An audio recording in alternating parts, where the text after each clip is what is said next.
8부 수터합한 블로그형 쇼핑몰 만들기 운영하기에 대해서 이제 설명을 드리겠습니다. 수터합함은 이게 뭐냐고 이제 생각하신 분도 계시는데 네이버에서 만드는 쇼핑몰입니다. 자, 수터합함은 어렵게 생각하지 마시고요. 블로그에다가 결제 시스템을 설치한 거라고 생각하시면 됩니다.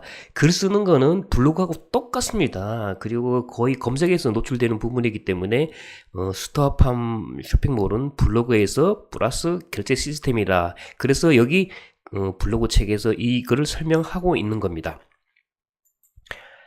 자, 수터팜 쇼핑몰에서는 수터팜 특징이라든가 기본 정보라든가 뭐 꾸미기에 대해서 간단하게 설명을 드리고 있습니다. 그렇기 때문에 블로그에 통해서 이제 좀 돈을 벌어야 되겠다, 어느 정도 투잡을 해야 되겠다, 이런 분들은 꼭 수터팜을 한번 운용해 보시면 되는데, 중요한 거는 사업자 등록증입니다. 왜 그 사업자 등록증이 있어야 된다 그러면은 3개월에 100만원 이상 물건을 판다든가 이럴 때는 사업자 등록증이 있어야 되죠. 사업자 등록증 뿐만 아니라 통신판매 등록증을 내야 되는 겁니다.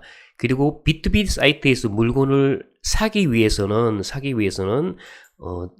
사업자 등록증이 있어야 되는 부분이기 때문에 그 점을 좀 유념해 주시기를 당부드립니다.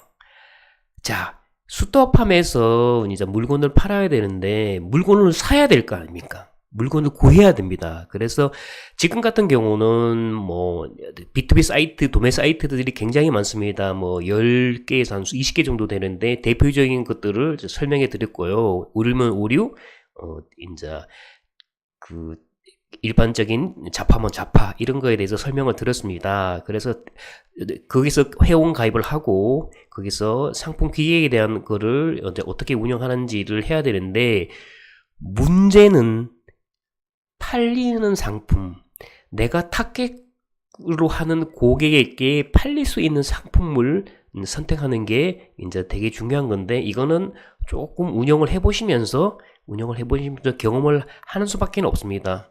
자기한테 맞는 걸 찾으셔야 되는 거죠.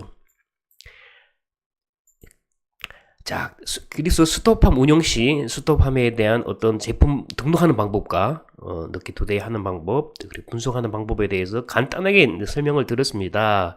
간단하게 설명을 드렸고, 그리고 이제 광고가 있습니다. 쇼핑몰 검색 광고. 네이버가 이제 스토어팜을 만들어서 활성화시키고 나서 그 다음에는 광고를 넣는데, 수터팜을 처음 하시는 분들은 광고 하시면 안 됩니다. 만약에 내가 200만원 정도의 그 쇼핑몰을 운영해서 200 정도 번다 그러면은 70만원 정도의 광고비가 나간다 그러면은 굉장히 부담되는 겁니다. 그렇기 때문에 어느 정도 자본력도 있어야 되고, 그리고 어느 정도 여유 자본도 있어야 되기 때문에 초보자분들은 쇼핑몰 광고를 하는 거를 조금 자제를 하시고 해야 됩니다. 일단 쇼핑몰 광고를 한다 그러면은 금액을 제어하기가 생각보다 어렵습니다. 그래서 여기에서는 그냥 검색 광고의 운영 방법을 해야 되는데, 초보자분들은 검색 광고에 어느 정도 쇼핑몰이 자리 잡히기 전까지는 광고를 자제하시는 게 좋습니다. 자, 그리고 교육하는 곳을 알려드리겠습니다. 네이버 수터합함 교육에 대해서 그 역삼역 바로 옆에 있습니다. 부산도 생겼죠. 파트너 스퀘어 서울이라고 있습니다. 여기 가면 무료로 교육을 가능하고요. 네이버 회원만 등록해 주시면 미리 예약이 가능합니다. 거기서 회원 가입을 하셔가지고 스토어팜 운영에 대한 것들을 가지고 교육을 받으시면 되십니다. 자, 돈을 벌라 그러면은 그만한 노력이 따르고 공부를 해야 되는 겁니다. 자, 블로그만 잘해도 월 1,000원 버는 거는 좀 힘들지만 몇백은 충분히 벌 수 있습니다. 좀 더 이 책을 가지고 분석을 하고 공부를 하고 끈기 있게 하신다면은 보다 나은 여유로운 삶을 꾸려 나갈 수 있다는 것을 확신을 가지고 말씀을 드립니다. 저는 블로그 마케팅 전문 강사 김재민입니다. 네이버에서 김재민 강사를 검색해 주세요. 감사합니다.